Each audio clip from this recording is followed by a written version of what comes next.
এবার মারধরের শিকার হয়েছেন মলম বিক্রেতা হিসেবে খ্যাতি পাওয়া ভারতীয় সংবাদ উপস্থাপক ময়ূক রঞ্জন ঘোষ। ক্ষুব্ধ কৃষকরা ময়ূক রঞ্জনের বাড়ি ঘেরাও করে তার বাড়ির সামনের রাস্তায় ক্ষোভ ছাড়লেন রিপাবলিক বাংলার সাংবাদিক ময়ূক রঞ্জনের ওপর। এদিকে কঠিনভাবে ফেঁসে যায় নরেন্দ্র মোদী ও শেখ হাসিনা। বাংলাদেশকে নিয়ে ষড়যন্ত্র করার এইটাই তাদের প্রথম ধাপ ছিল। যেখানে এটা পর্যন্ত জানা যাচ্ছে যে F-16Z কিনতে পারেন আমাদের ভারত। কি বলেন আপনারা, যে বাংলাদেশের সামনে দিয়ে উড়িয়ে দিয়ে রাখলাম? নতুন বাংলাদেশ কেমন আমরা আসলে এনজয় করছি। বিশেষ করে বাংলাদেশে গেল কয়েক মাস যাবৎ বেশ কিছু ঘটনা ঘটছে যেগুলোর সমালোচনা আসলে না করলেই না। এবার নিজ দেশে মাইর খাচ্ছে ময়ূক ও শুভেন্দু।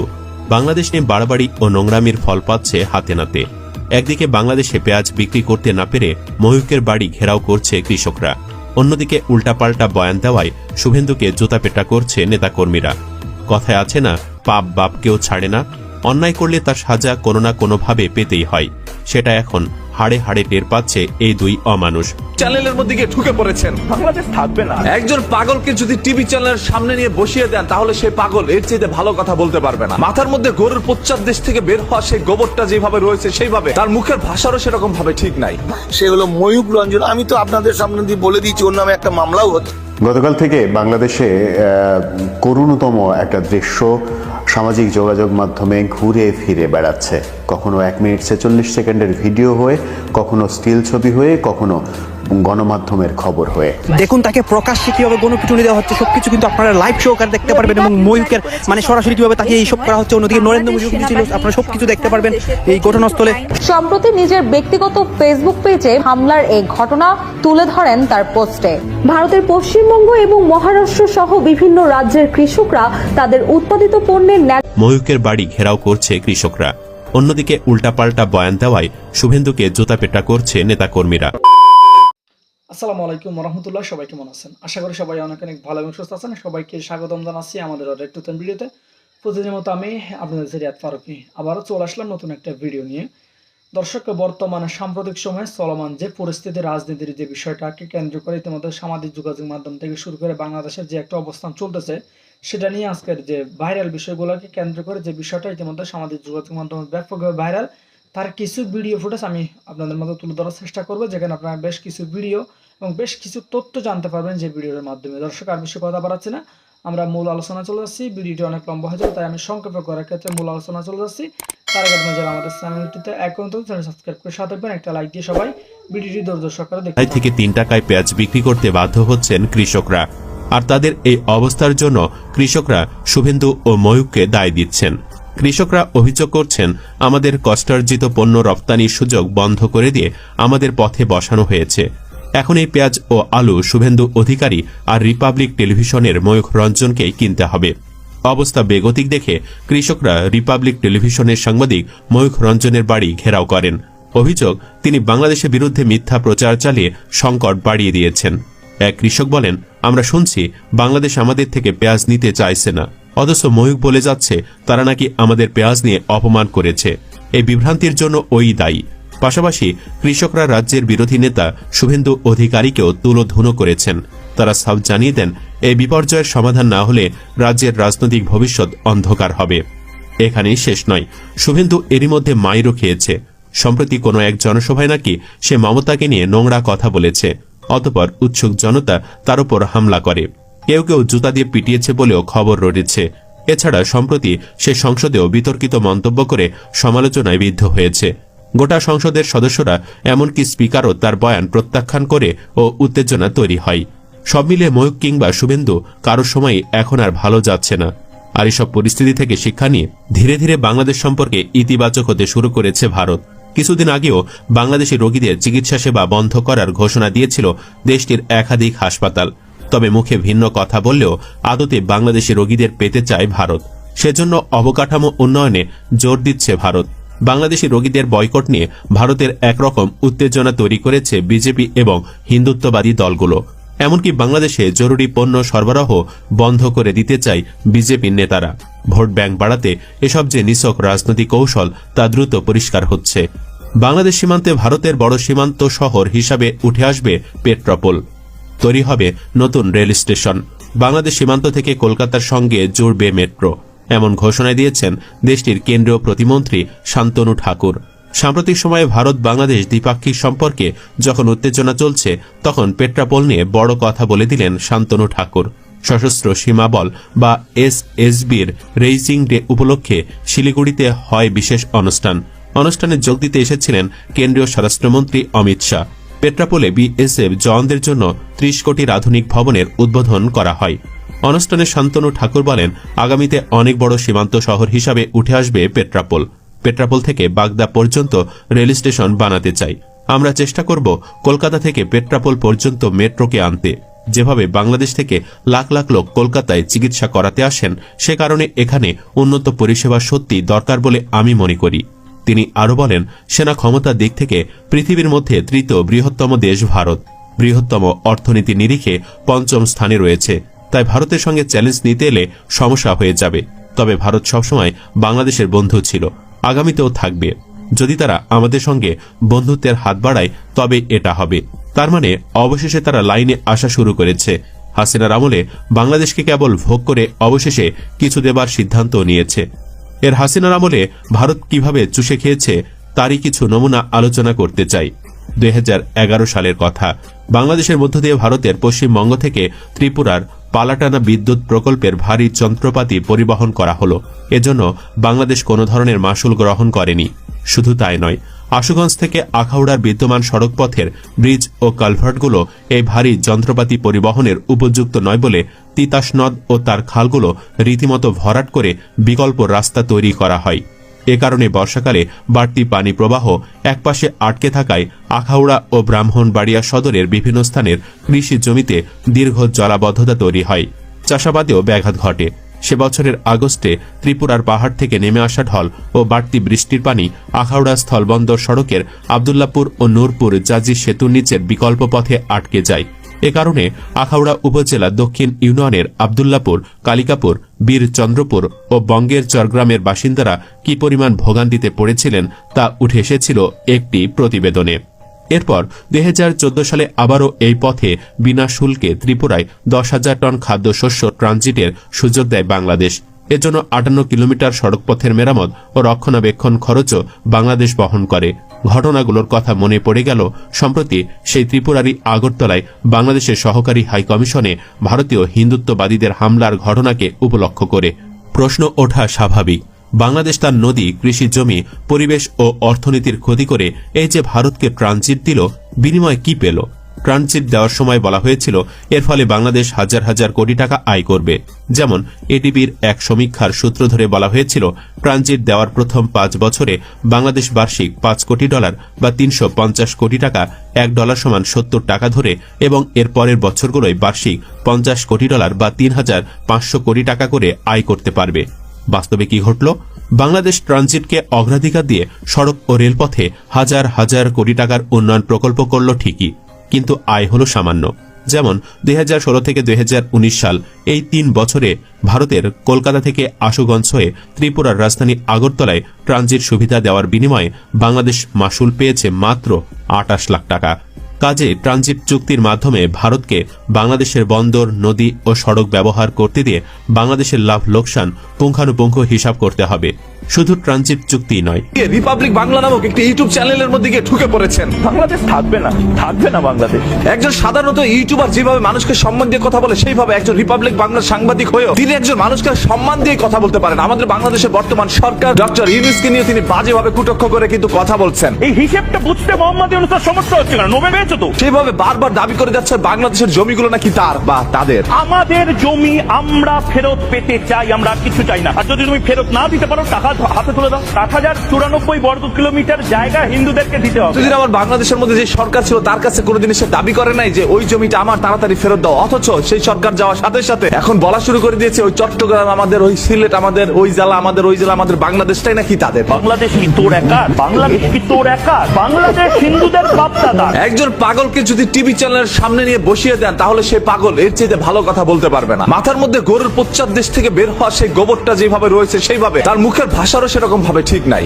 থাকবে না বাংলাদেশ। দীর্ঘদিন যাবত তার এই সকল কর্মকাণ্ড দেখে এখন পর্যন্ত চুপ করেছিলাম, তবে রিসেন্টলি তিনি দেখা যাচ্ছে একের পর এক বাজে বক্তব্য করেই যাচ্ছে আমাদের বাংলাদেশ নিয়ে। তিনি সাংবাদিক নয়, তিনি হচ্ছে সাংঘাতিক। অন্যান্য টিভি চ্যানেল চুপ থাকলো, রিপাবলিক বাংলার এই একটি লোক যেন মনে হচ্ছে পাগলা মলম পাছার মধ্যে লাগিয়ে এবং বাংলা মদ খেয়ে তারপর সোশ্যাল মিডিয়ার মধ্যে এসে এইভাবে কথা বলছে, শুধুমাত্র ভাইরাল হওয়ার নেশা, এবং তার টিভি চ্যানেলটা যেন মানুষ একটু চেনে, যার কারণে তিনি এই ধরনের কর্মকাণ্ডগুলো করে যাচ্ছেন। আর বাংলাদেশের টিভি চ্যানেল থেকে শুরু করে অসংখ্য কন্টেন্ট ক্রিয়েটর তাকে নিয়ে ভিডিও বানানোর ফলে তিনি আরো মজা পেয়ে গিয়েছেন, যার কারণে এখন একের পর এক বক্তব্য দিয়ে যাচ্ছে। বাংলাদেশের যারা যারা দেখছেন তাকে নিয়ে ভিডিও বানানোর চিন্তা ভাবনা করছেন, কেউ তাকে নিয়ে আর কোনো ভিডিও বানিয়েন না, কারণ এই ভিডিওর মাধ্যমে আপনাদের কাছে এই মেসেজটি পৌঁছে দেওয়ার জন্য এসেছি যে তাকে নিয়ে আর মাতামাতি করেন না, কারণ এই পাগল কখন কি বলে সেটা বলা যায় না। যেটা আছে না, পাগলে কিনা বলে ছাগলে কিনা খায়। আপনি বাংলাদেশকে নিয়ে কথা বলতে আসছেন, আপনি কি জানেন বাংলাদেশের একজন ন্যূনতম ইউটিউবার, ধরেন আমাকে, আমার সাথে কথা বলে আপনি পারবেন না, সেখানে আসছেন বাংলাদেশকে নিয়ে কথা বলতে। এখানে কত বুদ্ধিমান শিক্ষিত লোকেরা রয়েছে, আপনার মধ্যে অসংখ্য পাগল আছে, যে পাগলগুলো অন্তত পক্ষে আপনার চাইতে ভালো। আপনাকে পাগল বলে অন্যান্য পাগলকে অপমান করা হয়েছে। থাকবে না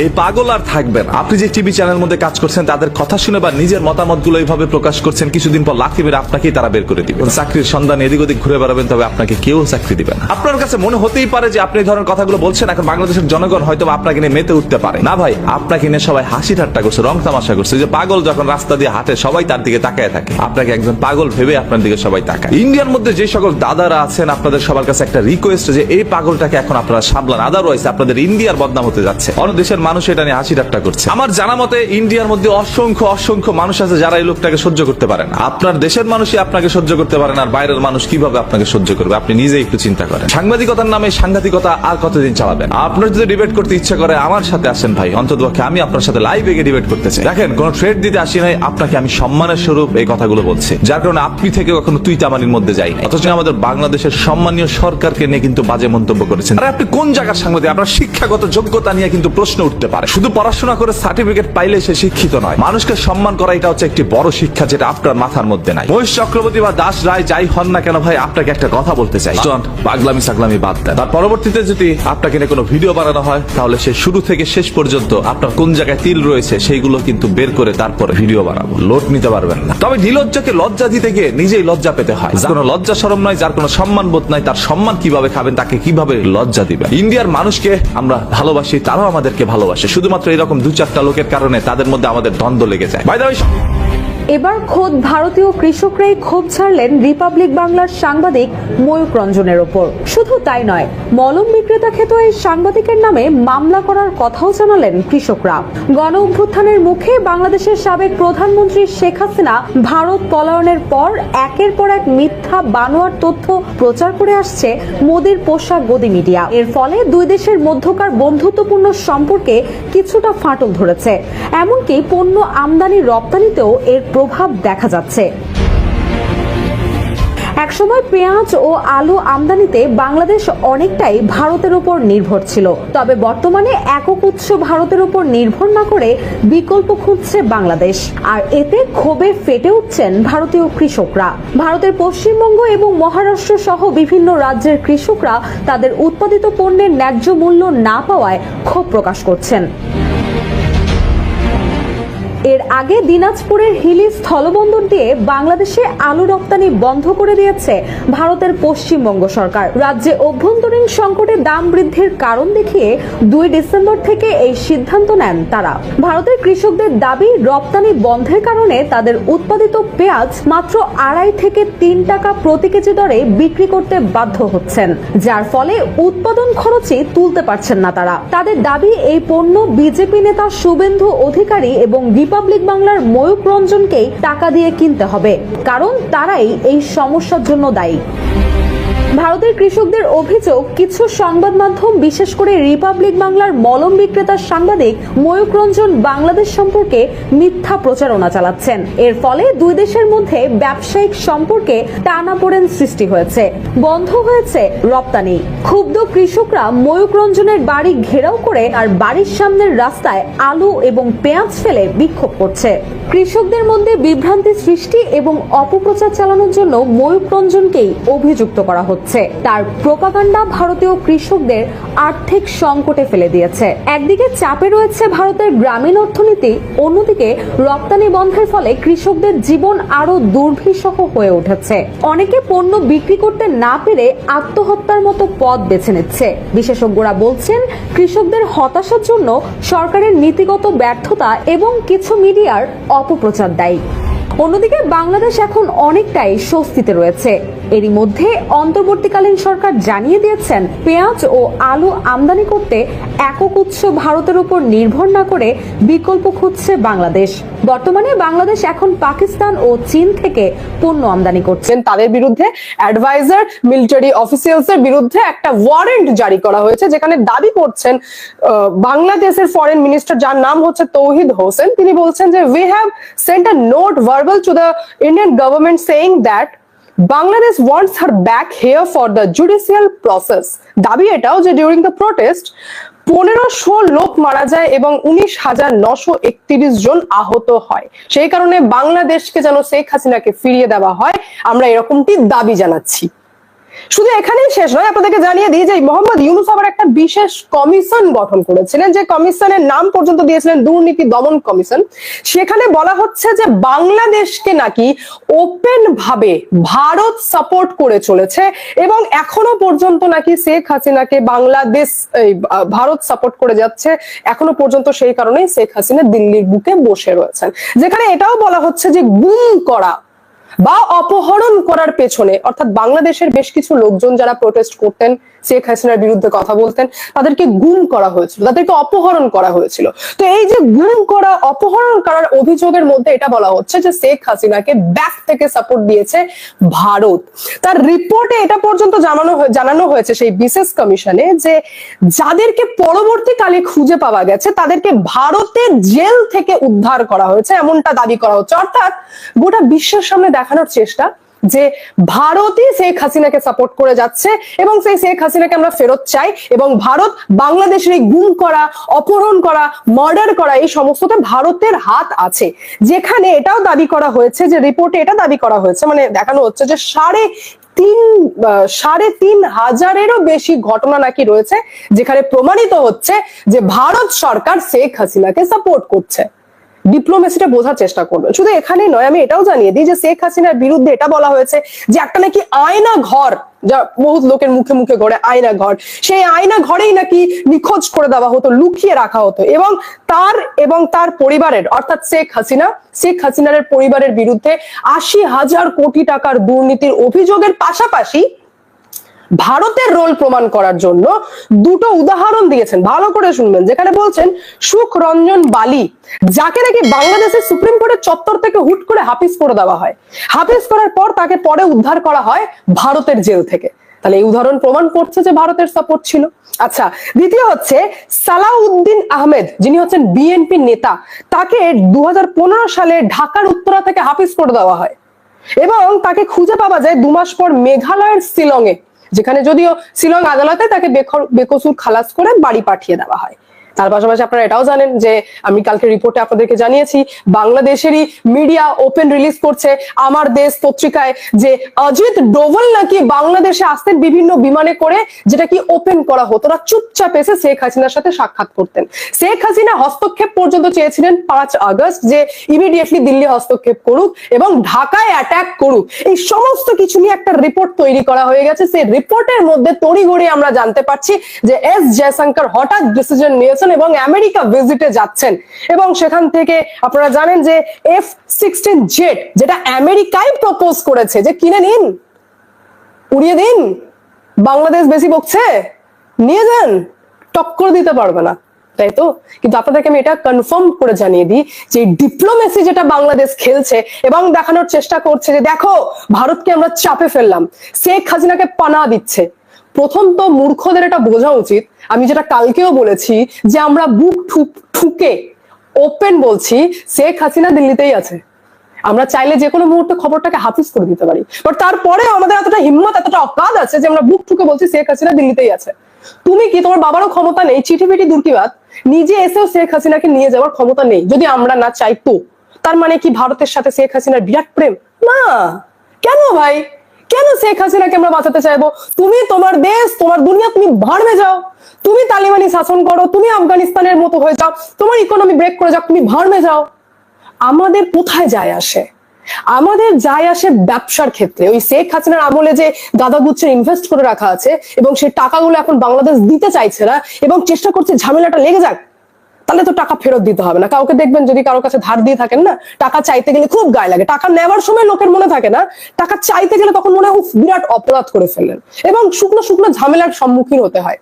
ত্রিপুরার মুখ্যমন্ত্রী যে বিদ্যুৎ ডিউ আছে 200 কোটি টাকা, আদানি ফাডানি বললামই না, শুধু আমি ত্রিপুরার কথা বলছি, 200 কোটি টাকা যা ইমিডিয়েট বেসিসে আমাকে ফিরিয়ে দেওয়া হোক। ভাই টাকা তো ফেরত দাও। এবার ভাবুন যে সমস্ত প্রজেক্ট শেখ হাসিনার টাইমে ভারত একটু কনসিডার করেছে, ঠিক আছে চলো ভাই বন্ধুত্বের দেশ, ঠিক আছে চলো ভাই আমরা ইনভেস্ট করে অলরেডি বসে আছি। আমরা তো জানতাম না যে কোনো টাইমে শেখ হাসিনার গভর্নমেন্ট এইভাবে উল্টে পড়ে যাবে। এবার আমাদের হিউজ মানি ইনভেস্ট অলরেডি হয়ে রয়েছে, তো সেগুলোকে তো উদ্ধার করতে হবে। তো ডিপ্লোমেসি ভারত বাংলাদেশের সাথে করতে যাবে না, ডিপ্লোমেসি ভারত ভিখারি দেশ পাকিস্তানের সাথে করতে যাবে না, এগুলো বকওয়াস। কিন্তু এখানে ভিলেনের ব্যাপারেও আপনাদেরকে বুঝতে হবে। যেখানে যদি ভারত এবং বাংলাদেশের সম্পর্কের কথা বলি, তো আপনাদেরকে মনে করিয়ে দিই, শনিবার দিন মুম্বাইয়ের একটা অনুষ্ঠানে এস জয়শঙ্কর যে বক্তব্যটি দিয়েছেন সেটা ইনডিরেক্টলি বাংলাদেশকে দেখিয়ে দিয়েছেন। কেন বলবো আমি সেটারও ডিটেলসে যাব, তার আগে জানিয়ে দিই যে কি বলা হয়েছে। এস জয়শঙ্কর পরিষ্কার ভাবে মুম্বাইতে শনিবার দিন জানিয়েছেন একটি অনুষ্ঠানে ভিডিও কনফারেন্সের মাধ্যমে যে নিজের স্বার্থে ভারত, নিজের স্বার্থে বিশ্বের জন্য যে কোনো সিদ্ধান্ত নিতে ভারত কোনো ভয় পাবে না। যে কোনো সিদ্ধান্ত, শেখ হাসিনাকে ফেরত ফিরিয়ে দেওয়া হোক, শেখ হাসিনাকে বা মুখ্যমন্ত্রী করে ফিরিয়ে দেওয়া হোক, শেখ হাসিনাকে সিট দিয়ে দেওয়া হোক, ভয় পাবে না। ফার্স্ট। সেকেন্ড হচ্ছে ভারতের এগেনস্টে যাওয়ার সুযোগ কাউকে দেওয়া হবে না, চায়নাকেও দেওয়া হবে না। চায়নাও সুযোগ পায়নি। আপনারা জানেন যে বাংলাদেশ চেষ্টা করেছে, এই যে বৈঠক হয়েছিল আপনারা জানেন ব্যাংককে, সেখানে চায়নার সামনে এক্সপোজ করার আরাকান আর্মিকে নিয়ে, ভারতের স্ট্যান্ড পয়েন্টকে নিয়ে। আমি কালকে আপনাদেরকে বলেছিলাম যে ভারত এখনো স্ট্যান্ড পয়েন্ট তার কি ক্লিয়ার করেনি, বিকজ আমরা ওয়েট করছি যে পলিটিক্স কোন দিকে যায়। তার পাশাপাশি আমরা এটাও জানি যে অত টাইম নাই বাংলাদেশকে নিয়ে ভাবার। যেখানে হঠাৎ করে ইউএস ভিজিটে যাচ্ছেন এস জয়শঙ্কর, ডিসেম্বরের 24 তারিখ থেকে 29 তারিখ পর্যন্ত তিনি থাকবেন, যেটা প্রেসিডেন্সিয়াল ইলেকশনের পর আপনারা বলতে পারেন যে হাই লেভেল বৈঠক এই প্রথমবার হবে, যেখানে আলোচনার বিষয় থাকবে নতুন বাংলাদেশ কেমন আমরা আসলে এনজয় করছি। বিশেষ করে বাংলাদেশে গেল কয়েক মাস যাবৎ বেশ কিছু ঘটনা ঘটছে যেগুলোর সমালোচনা আসলে না করলেই না। মাঝে মাঝে এমনটা ফিল হয় যেন মুক্তিযুদ্ধ ইস্যুটা আসলে একটা খুব গুরুত্বপূর্ণ ইস্যু আসলে বাংলাদেশের জন্য না, 24-এ যা ঘটেছে তাই আসলে জরুরি ছিল। কিন্তু বাংলাদেশ নামক রাষ্ট্রটাকে অস্বীকার করা হবে যদি মুক্তিযুদ্ধকে, মুক্তিযোদ্ধাদের অস্বীকার করা হয় বা তাদের মান সম্মান ইজ্জত এই দেশের মাটিতে দেওয়া না যায়। কেমন লাগবে এই জুলাই অভ্যুত্থানে নিহত হওয়া ছাত্ররা আগামী 2-4-5 বছর পরে এদেরকে যদি কোনো ব্যক্তি অথবা কোনো একটা গোষ্ঠী ধরে গলায় জুতার মালা পরায় অথবা এলাকা ছাড়া করে? যদি 1971 সালে মুক্তিযোদ্ধাদের ভূমিকা থাকে 100%, সেই তুলনায় 24-এ আমাদের যে বাচ্চারা নিহত হয়েছে তাদের ভূমিকাটা আমরা ধরতে পারি 10%, কারণ দুই প্রেক্ষাপট। তারপরে প্রত্যেকের জায়গাটা খুবই গুরুত্বপূর্ণ। আমরাও একটু আশ্চর্য হয়েছি যে স্বাধীন বাংলাদেশের যারা স্থপতি, সেই বীর মুক্তিযোদ্ধা, বীর প্রতীক মোহাম্মদ কানু সাহেব, আমার কুমিল্লারি এলাকা 14 গ্রাম, আমার অসংখ্য প্রিয় ভাইরা আছেন যারা আমাদের হ্যালো প্রবাসী হাসপাতালের প্রজেক্টের ওনার। তো প্রায় 300-400 মানুষ আপনারা ওইখানে আছেন, নিশ্চয়ই আপনারা সকলেই এই ঘটনাটা দেখেছেন। এই ঘটনায় প্রাথমিকভাবে লোকালি কিছু নাম এসেছে যে একজন প্রবাসী যিনি জামাতের সমর্থক, তার নেতৃত্বে এই ঘটনাটা ঘটেছে। যদিও স্থানীয় যিনি জামাতের সেক্রেটারি আছেন তিনি বলছেন যে এটাতে জামাত জড়িত না। এখানে কিন্তু জামাতের নামই উঠে এসেছে যে একজন প্রবাসী জামাত সমর্থক, তিনি দলীয় কোনো পদ পদবিতে নেই। আচ্ছা, তো এখন যাদের পরিচয় পাওয়া গেছে পুলিশ তাদেরকে গ্রেপ্তারের জন্য চেষ্টা করছে। ঘটনার প্রেক্ষাপট ইতিমধ্যে আপনারা সকলে জানেন যে এই মুক্তিযোদ্ধা কানু ছিলেন উপজেলা কৃষক লীগের সভাপতি এবং কৃষক লীগের কেন্দ্রীয় কমিটির সদস্য। তবে বাংলাদেশ আওয়ামী লীগের এই যে দীর্ঘ সোনালী সময় ছিল, সেইখানে তৎকালীন যে মন্ত্রী ছিলেন, রেলমন্ত্রী হুইপ মুজিব ভাইয়ের সাথে তার বিরোধ ছিল, যার কারণে দীর্ঘ সময় যাবৎ তিনি কিন্তু এলাকায় বসবাস করতে পারেননি। কেউ কেউ বলছেন যে 9 বছর দল ক্ষমতায় থাকার পরে তিনি এলাকার বাহিরে ছিলেন। তো 2016 সালে যুবলীগ নেতা রানা হত্যা মামলায় কানু এবং তার ছেলে বিপ্লব ছিলেন চার্জশিটভুক্ত আসামি এবং তিনি গ্রেপ্তারও হয়েছিলেন। এলাকার লোকজনের সঙ্গেও বিরোধের জের ধরে এই ঘটনা ঘটেছে বলে জানিয়েছে। এখন এটার মেইন কারণ ছিল যে আপনার তৎকালীন সময় আওয়ামী লীগের ক্ষমতার সময়ও আওয়ামী লীগ করেও হাজার হাজার নেতাকর্মী তারা আওয়ামী লীগের নেতাদের হাতে বাটে পড়ছে, মিথ্যা মামলার শিকার হয়েছে। কানুর দাবি যে ওই মুহূর্তে ওই প্রেক্ষাপটে হুইপ মুজিব তার ক্ষমতার অপব্যবহার করে তিনি তাকে এই ঘটনাগুলোতে ফাঁসিয়ে দিয়েছিলেন। এখন 14 গ্রামের নিজ এলাকার কুলিয়ারা প্রাথমিক বিদ্যালয়ের সামনে যখন আমাদের কানু ভাইকে লাঞ্ছিত করা হয়েছে, জুতার মালা পরিয়ে তাকে এলাকা ত্যাগ করার নির্দেশ দেওয়া হয়েছে। তার গ্রামের বাড়ির ঘটনাস্থলের অদূরে লুদিয়ারা গ্রামে। আর তিনি বলছেন যে আমি বীর মুক্তিযোদ্ধা, 300 টাকার স্টাম্প এনে আমরা দেখেছি যে 2জন ব্যক্তি তাকে সামনে ধরে এনেছেন, তারপর তার মুখ থেকে বক্তব্য নিচ্ছেন, গলায় জুতুর মালা দেওয়া হয়েছে। বলা হচ্ছে যে তুই আর মুক্তিযোদ্ধা পরিচয় দিবি না, টিপ দে, স্বাক্ষর দে। আমি বলেছি আমার জীবন গেলেও স্বাক্ষর দেব না। এ সময় আমার শরীরে ওরা কিলঘুষি মারে, জোর করে জুতার মালা পরিয়ে দেয়। বিকাল 5টার মধ্যে বাড়ি না ছাড়লে বাবা ছেলের হাড় মাংস খোঁজে যাবে না বলেও হুমকি দেওয়া হয়। তো এ নিয়ে এই মুহূর্তে আপনার মানে তোলপাড় চলছে বিষয়টা নিয়ে। সাথে সাথেই আমাদের প্রধান উপদেষ্টার প্রেস উইং থেকে একটা বিবৃতি এসেছে। ইভেন আইন শৃঙ্খলা বাহিনীকে নির্দেশ দেওয়া হয়েছে যেন খুব দ্রুত যারা এই ঘটনাগুলোতে জড়িত তাদেরকে গ্রেপ্তার করা হয়। ভিডিও ফুটেজ দেখে 7 জনকে শনাক্ত করা হলেও তাদের কাউকে এখন পর্যন্ত গ্রেপ্তার করতে পারেনি পুলিশ।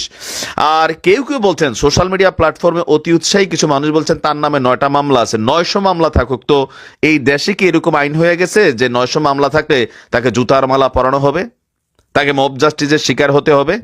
তাহলে ভাই আওয়ামী লীগের মধ্যে আর তোমাদের মধ্যে পার্থক্য কি? মানে এরকম তো হইতে পারে না, তাই না? বাংলাদেশ পরিবর্তনের স্বপ্ন দেখছে মানুষ, যে এই দেশে এখন আর আগের মতন দল ক্ষমতায় নাই, একজন লোকের উপর এটা হবে সেটা হবে। আর তিনি আওয়ামী লীগের পক্ষে খুব অ্যাক্টিভ কোনো ভূমিকা ছিলেন না গত 9 বছর। তিনি যদি অপরাধী হয়ে থাকেন, আইনের আওতায় তাকে আনতে হবে। তিনি আদালতের মাধ্যমে এই দেশে বসবাস করছেন, আইনের মাধ্যমে তিনি এই দেশে আছেন, কিন্তু তাকে এভাবে আইনা এরকম ঘটনা কোনোভাবেই এগুলা গ্রহণযোগ্য না। কাদের এত অ্যালার্জি মুক্তিযোদ্ধাদের প্রতি? এখন এই ঘটনা নিয়ে যখন জামাতের সমর্থকের নাম আসছে, জামাত শিবিরের রাজনীতির সঙ্গে জড়িত বলে কানুর পরিবার থেকে অভিযোগ করা হলেও এই ঘটনায় যারা জড়িত তিনি অভিযোগ করেছেন। তবে 14 গ্রাম উপজেলা জামায়াতের আমির তিনি বিষয়টিকে অস্বীকার করেছেন।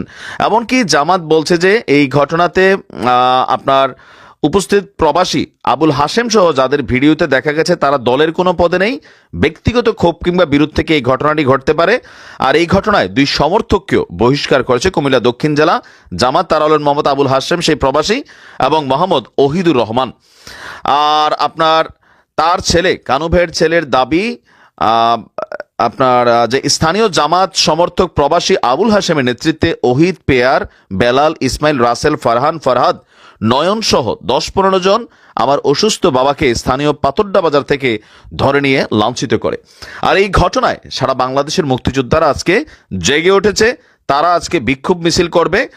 আর এ নিয়ে আপনার মুক্তিযোদ্ধাদের পক্ষ থেকেও একটা প্রতিবাদ করার আজকে আমরা দেখছি পরিকল্পনা। তবে থানায় এখনো অভিযোগ দেওয়া হয়নি।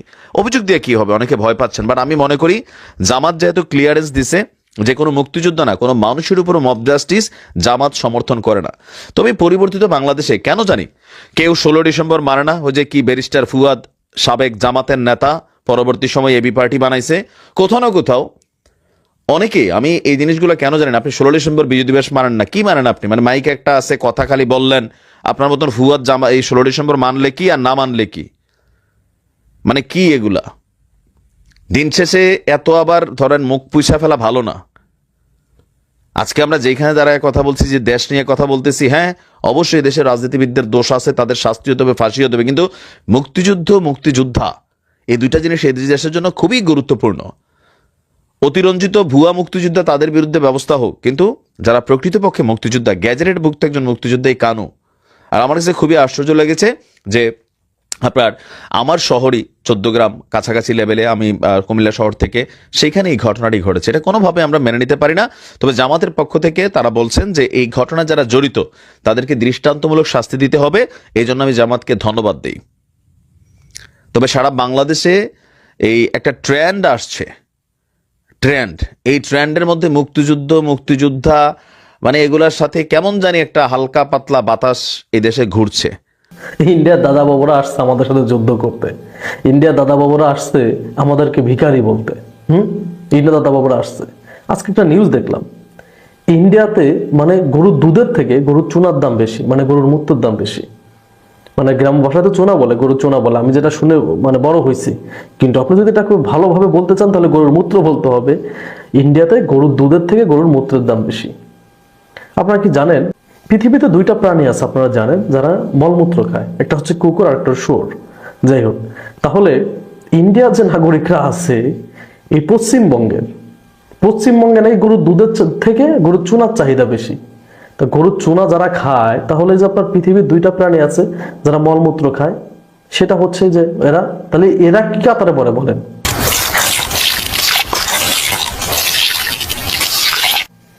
যে পশ্চিমবঙ্গে যারা আছে এরা কি কাতারে পড়ে, যে এরা গরুর দুধের থেকে গরুর চুনা খায়, আর এরাই কিনা আমাদেরকে মানে শিখাইতে আসে যে আমরা ভিখারি, আমরা খাইতে পারি না, হ্যান পাই না, ত্যান পাই না, এই কথাগুলো আমাদের বলতে আসে, যারা কিনা রেগুলার বাইরে টয়লেট করে।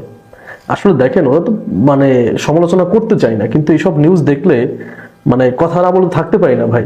এখানে দেখবেন অনেকে এসে কমেন্ট করবে হ্যান ত্যান। ভাই বাংলাদেশে তুই এই জিনিস একটা খারাপ জিনিস দেখা, যে বাংলাদেশে কয়জন মানুষ বাইরে টয়লেট করে, বাংলাদেশে কয়জন মানুষ না খাইয়ে মারা যায় দেখা। দেখ নিউজ দেখা, কিন্তু তোদের দেশে যদি নিউজ বের করি যে ইন্ডিয়াতে কত লক্ষ মানুষ না খেয়ে থাকে, কত লক্ষ মানুষ বাইরে ঘুমায়, কত লক্ষ মানুষ বাইরে টয়লেট করে, লক্ষ বললে ভুল হবে, 46 কোটি মানুষ বাইরে এখনো টয়লেট করে। তো তোদের দিক থেকে তো সব দিক থেকে তো আমরা ভালো আছি। আমাদের মাথা পিছু আয় কত, তোদের মাথা পিছু আয় দেখ। পশ্চিমবঙ্গের মাথা পিছু আয় আর বাংলাদেশের মাথা পিছু আয় কত? পশ্চিমবঙ্গ তো আমাদের সাথেই তো, ঠিক না? তো তোদের এখানে মাথা পিছু আয় কত, আমাদের এখানে মাথা পিছু আয় কত? তোদের দিল্লির মানুষই গোনে না। দিল্লি, মুম্বাই এইসব অঞ্চলের মানুষই তো পশ্চিমবঙ্গদের দেখলে মানে পশ্চিমবঙ্গের মানুষের কথা শুনলে মানে কি বলবো, নাক ঝাড়ে। মানে এদের ভিতরে একটা বৈষম্য আছে। বাংলাদেশে কোনো জেলার নাগরিক হিসেবে কোনো জেলার কিন্তু বৈষম্য নাই, সবাই সমান হবেই, যে এ বড় লোক এ গরিব, এটা না। কিন্তু পশ্চিমবঙ্গের মানুষের মাথা পিছু আয় কম, এই জন্য দিল্লির মানুষ এদেরকে ছোট করে দেখে, মুম্বাইয়ের মানুষ ছোট করে দেখে। আর আমাদের সাথে আসছে, আমাদেরকে ইয়া করতে আসছে যে আমরা না খেয়ে থাকি, আমরা খাইতে পারবো না, আমরা ইন্ডিয়া হেল্প না করলে চলতে পারবো না, হ্যান ত্যান। এই কথাগুলো আসলে তোমাদের খাটে না। তোমরা মুক্ত খাও, মুক্ত খেয়ে থাকো। পৃথিবীর দুইটা প্রাণী যারা মলমূত্র খায়, তাদের ভিতর যাই হোক শুয়োর আর কুত্তা, এখন তোমরাও তো একটা প্রাণীর মলমূত্র খাও, তাহলে তোমরা ধরে নিও তোমরা কোন কাতারে পড়ো। আমরা এটা বলতে চাই না ভাই, তোমাদের সমালোচনা করতে চাই না, কিন্তু তোমরা সমালোচনা করতে বাধ্য করো। আমরা সমালোচনা করতে চাই না, সত্যি বলতেছি। আমরা তোমাদেরকে আমাদের প্রতিবেশী মনে করতাম, আপন মনে করতাম। কখনো কোন জায়গা থেকে দেখছো যে আমরা পশ্চিমবঙ্গের মানুষদের নিয়ে সমালোচনা করছি? সমালোচনা এখন কেন করতেছি? কারণ তোমাদের শুভেন্দু, তোমাদের ময়ূক, এরা হচ্ছে বাংলাদেশ নিয়ে বেশি মাথা ঘামাঘামি করতেছে। তোমাদের যে মমতা দিদি, সে তো কিছুদিন আগে বলছিলই যে বাংলাদেশে শান্তিরক্ষা বাহিনীর মানে করতে বলছিল, যেখানে বাংলাদেশের মানুষ শান্তিতে আছে। আমাদের দেশের নাগরিক তোমাদের দেশে যাচ্ছে ভুলভাল নিউজ প্রচার করতে, তাদেরকে জোর করে নিউজ করাইতেছো না? তা তোমাদেরকে আমাদের কথা বলতে হয়। ভিডিওটি দেখে আপনার মতামত অবশ্যই কমেন্ট করে জানাবেন। আজকে কে কোথা থেকে ভিডিও দেখেছেন অবশ্যই দ্রুত কমেন্টে জানিয়ে ফেলুন। আমাদের চ্যানেলটিতে নতুন চ্যানেল সাবস্ক্রাইব করে সাথে থাকবেন। ধন্যবাদ সবাইকে। দেখাবো না কোনো ভিডিওতে, ভালো থাকবেন, সুস্থ থাকবেন। আল্লাহ।